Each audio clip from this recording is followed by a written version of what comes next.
jadi didik dari sastra. Terima kasih.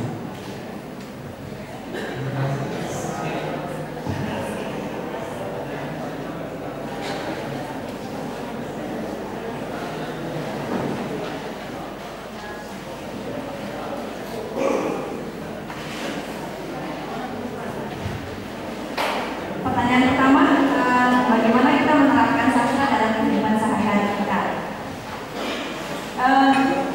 Kalau kita ingin menerapkan sesuatu dalam kehidupan sehari-hari kita, lebih baik banget kalau kita membaca buku non-fiksi yang praktis tentang bagaimana menghadapi hidup, kalau pacar putusin kita dan lain sebagainya. Itu praktis.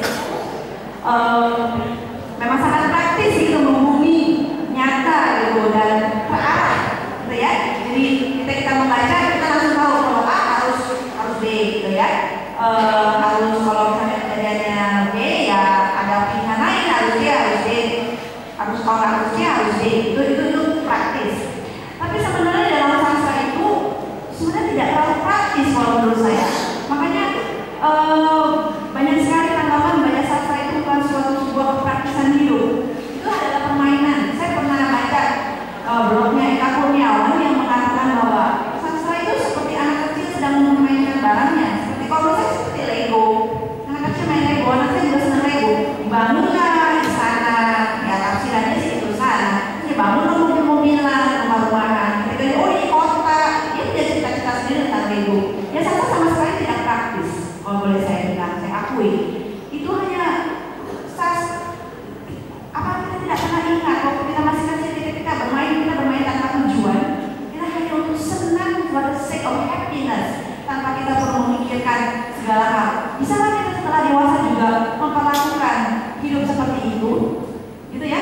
Seperti anak kecil memperlakukan mainannya, dan kita bisakah kita memperlakukan sastra seperti mainan juga, gitu ya? Bahwa hidup juga bukan sekadar aturan, tapi hidup juga adalah permainan dan kita bisa memberikan judul apapun itu, gitu ya. Kalau memang mencari trik yang praktis, ya saya rekomendasi membaca buku panduan yang buku praktis karena sastra akan dalam semua itu. Tapi yang boleh saya pahami dari sastra, seumur hidup saya bergumul dengan sastra, dengan buku cerita juga dari sejak saya kecil, dari sastra anak. Saya menemukan sastra memang tidak memiliki pijakan yang kuat untuk mengarahkan hidup ini harus begini, tapi itu sastra memberikan saya pengetahuan bahwa kalau kita mengambil keputusan seperti ini ada jutaan keputusan yang terjadi setelahnya, dan kita bisa melihat jutaan keputusan seperti itu, aku akan memilih yang ini. Kalau aku memilih ada kemungkinan lain yang ada di depannya, jadi mana yang aku pilih? Nah, itu yang membuat saya memahami sastra seperti itu. Saya diberi kebebasan untuk menentukan pilihan saya dibandingkan dengan kalau saya baca buku panduan hidup di mana akan kaku dan aturan penuh dengan aturan-aturan yang membelenggu saya, di mana saya merasa saya nggak cocok nih seperti di sini. Adakah aturan yang membuat saya cocok untuk orang seperti saya? Ternyata sulit menemukannya gitu aja.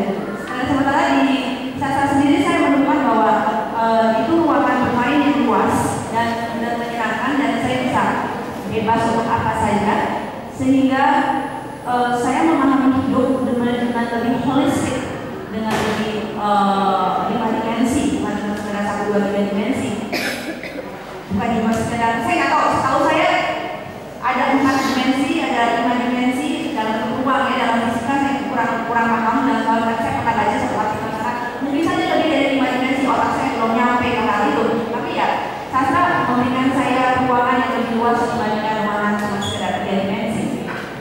Oke, lanjutkan dua pertanyaan. Sastra memabukkan ya, sebenarnya alkohol yang memabukkan dengan sastra. Saya alergi alkohol, jadi tidak bisa minum alkohol dan baca sastra pada saat bersamaan. Jadi kalau saya bilang I don't drink, bukannya kesadaran saya gimana, tapi sebenarnya alergi. Apakah sastra memabukkan? Dalam konteks itu sebenarnya orang kebanyakan takut berdua sama sastra ya. Jadi memberikan stigma yang seperti berat dan lain sebagainya, dan harus perlu nalar, sastra itu perlu nalar. Yang sebenarnya kalau kita melepaskan atribut-atribut seperti itu dan menikmati bacaan sebagaimana bacaan itu sebenarnya kita manusia senang sekali loh mendengarkan cerita. Kita pulang dari sini, kita kan pulang ya dari acara ini, ketemu sama saudara, ketemu dengan ibu, ketemu dengan ayah, ketemu dengan gebetan, tetangga, kita langsung juga tahu nggak sih tadi aku lihat kecelakaan, ada kucing ketabrak, kasihan deh kucingnya, cerita. Ya, terus juga misalnya kalau kita ngobrol sama tetangganya tentang gosip, si tetangga sama tetangga gosip sama tetangga yang sebelah kanan, itu juga cerita.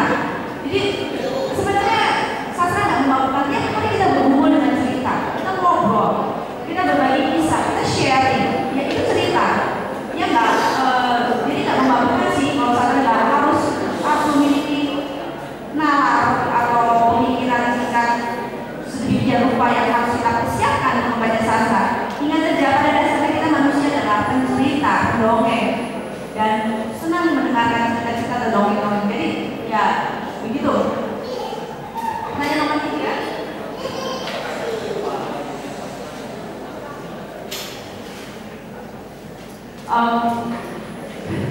Dalam perspektif filsafat ya, selalu mencoba gini loh.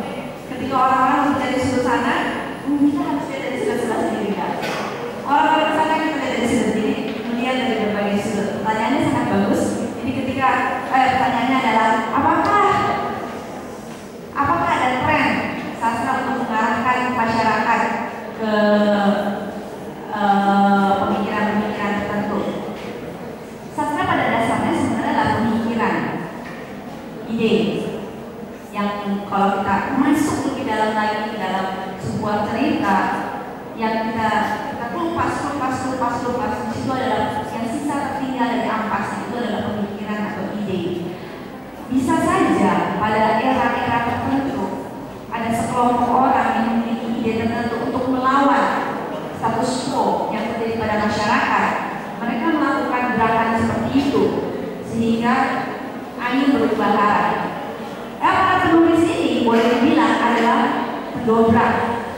Sastra adalah pendobrak zaman, pengguncang pikiran.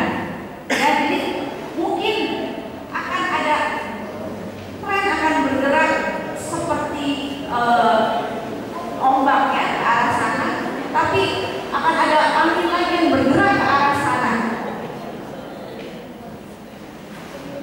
Akan ada angin yang bergerak ke arah yang berbeda.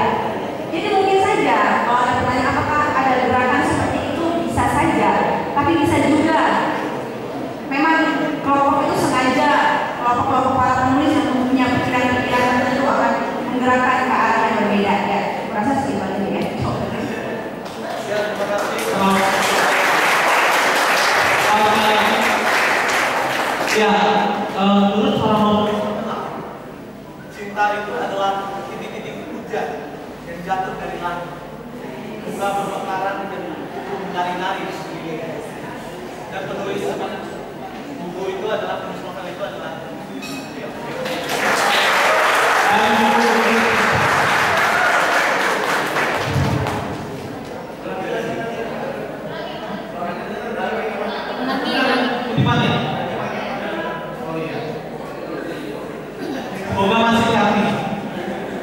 menurut seorang penulis terkenal, cinta adalah titik-titik hujan yang jatuh dari langit, bunga bermekaran dan kupu-kupu menari-nari di sekelilingnya. Dari buku Melukis Cinta.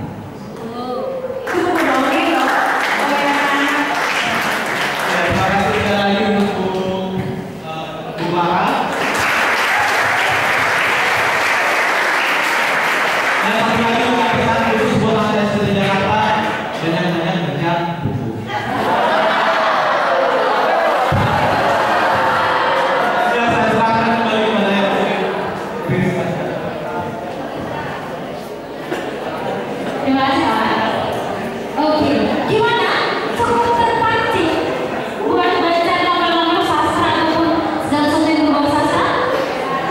Iya ya, saya semakin terpancing gitu sebenarnya. Oke, teman-teman sekalian, hari ini kita tidak hanya kedatangan pembicara-pembicara yang spektakuler, tapi juga ada artis. Penasaran? Kita punya bintang tamu yang mungkin kita semua pasti sudah kenal kan? Sering dengar radio? Hah? Nggak punya radio-nya, kasihan. Sering nonton TV?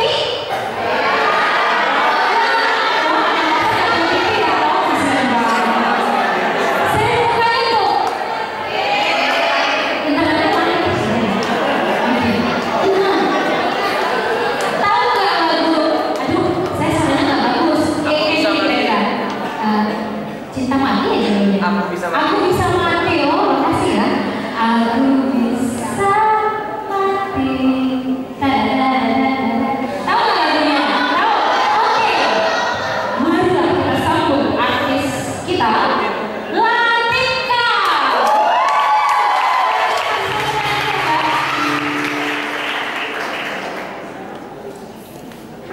Selamat siang teman-teman semua.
kita menyambut bersama. Kita berdoa. Dalam cinta yang mempersatukan kami hadir di sini Tuhan. Dalam cinta itu kami merayakan segala kasih yang Kau berikan di kehidupan kami. Dan kami juga merayakannya bersama-sama dalam perjamuan ini. Kiranya Kau juga yang turut hadir dalam segala anugerah yang berupa makanan dan minuman yang ada di depan kami. Kiranya anugerah-Mu ini sungguh menjadi kekuatan bagi kami, memulihkan segala tenaga kami sehingga kami mampu melakukan aktivitas kami sehari-hari. Terpujilah Kau ya Tuhan, terima kasih untuk segala cinta, dan kiranya kami pun merayakan cinta dimanapun kami berada. Dalam Kristus kami berdoa. Amin. Selamat makan.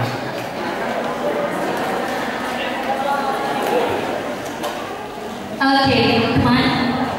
Karena masih banyak yang penasaran dengan Alkitab, kita akan dengar dia nyanyi lagu. Suaranya bagus ya? Oh, bagus banget. Nah,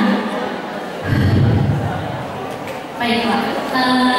Kalau saya Alkitab ini ternyata dia adalah seorang mahasiswi di salah satu universitas di Indonesia, London School ya.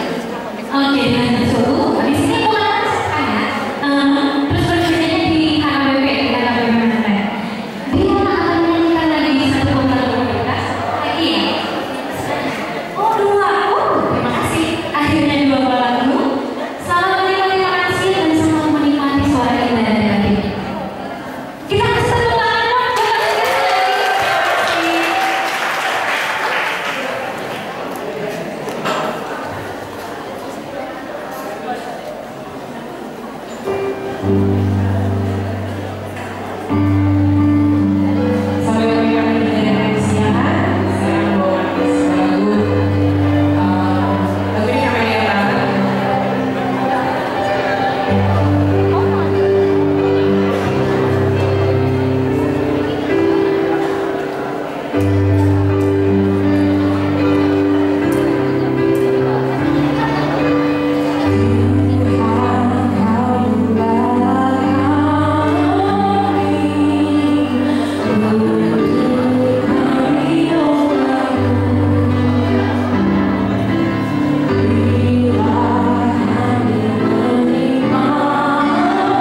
banget lagunya itu. Jadi kemarin 14 Maret, tapi spesial buat teman-teman hari ini aku akan bawain judulnya Buka. Bingung kan buka apa sih? Jawabannya akan tahu di lagu ini, dan yang pasti lagunya ini tentang seseorang, tapi bukan love story saya untungnya ya. Jadi cerita tentang seseorang yang udah tahu dia udah menemukan cinta sejatinya, tapi dilepas gitu aja. Sekarang ceritanya, di lagu ini dia lagi timbang antara gue move on atau terjang aja deh. Nah pastinya setelah dari lagu ini gak selesai ya masalahnya, pastinya malah tambah galau ya. Jadi jangan bawa ke hati banget. So, buka.